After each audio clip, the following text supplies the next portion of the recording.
I'm here on the Strip in Vegas. Right beside me, boxing star Zach Cooper heading to the Mayweather Boxing Club, the home of Zach Cooper, where today Floyd Money Mayweather is having his media day as he's preparing for his mega fight September 14th against Canelo Alvarez. How you feeling, Zach? I'm feeling good, man. Feeling real good. Definitely. Just getting back into training. All the little bubblegum popcorn stuff that you see on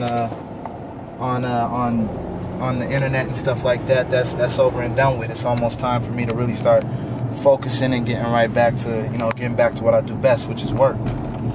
Well, listen, you can't go 100% all the time with the intensity. Nah. But when it's time, you got to stay in shape, keep it loose. But you have a fight coming up, Yep. November? Yep, November 2nd. Where is it going to be? Emerald Queens Casino in Seattle, Washington, under Brian Hallquist.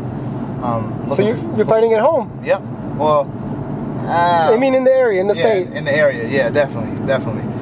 Fighting at home would be, fighting at the Key Arena, or yeah. You know what I'm saying? Yeah, that would be home for me. So tell me right now, how's Floyd looking in training? How's everything going with the camp, with the gym? Floyd's looking great, man. I mean, I'm gonna be honest with you. It wouldn't matter if Canelo had 3 arms.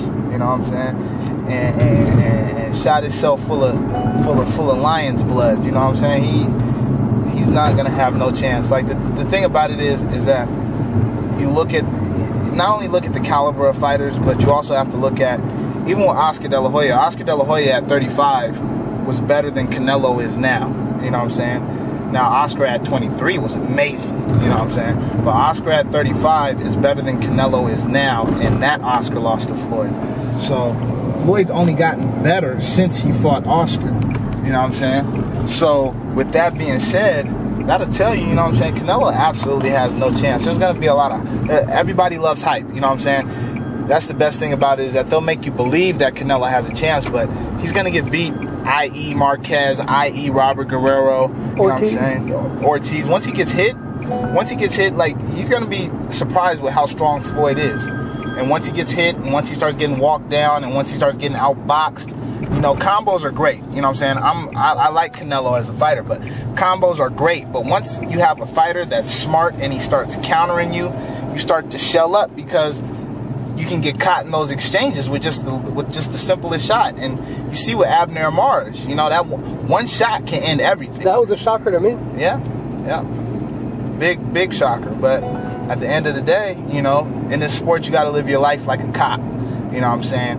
One shot when you're out there in the field as a cop can end everything. Having going home to your wife with a flag. That's the same thing that it can do in this sport, man. 21 gun salute, and you're done. The undercard, Matiz Garcia, your thoughts on that one?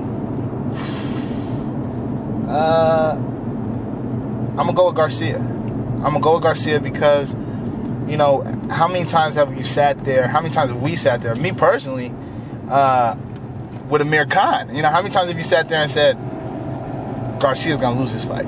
Or Garcia may lose this fight. And Garcia has...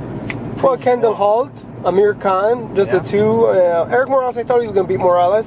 Zab Judah, I thought it would be very close, and it was very close, but, he pulled it off. Yeah, and this is the thing, like, the thing that you can't take away from Danny Garcia is 2 things. One, he's an undefeated fighter, all right?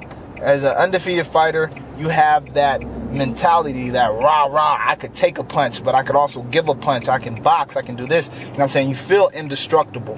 You know what I'm saying? And when you have that indestructible mind frame, sometimes that gets you over the hump, and also on top of that, like Roger Mayweather said to me once, there's just some motherfuckers that just don't want to lose. Like, they're scared to lose. And I think that's what Danny Garcia is. I think he's just scared to lose. He's too hungry, you know what I'm saying? He doesn't know what it's like to lose, and that's foreign ground for him. I think that Danny Garcia also has a great trainer. You know what I'm saying? Say what you want to say about Angel. Say he's a little crazy. Say he's a little kooky.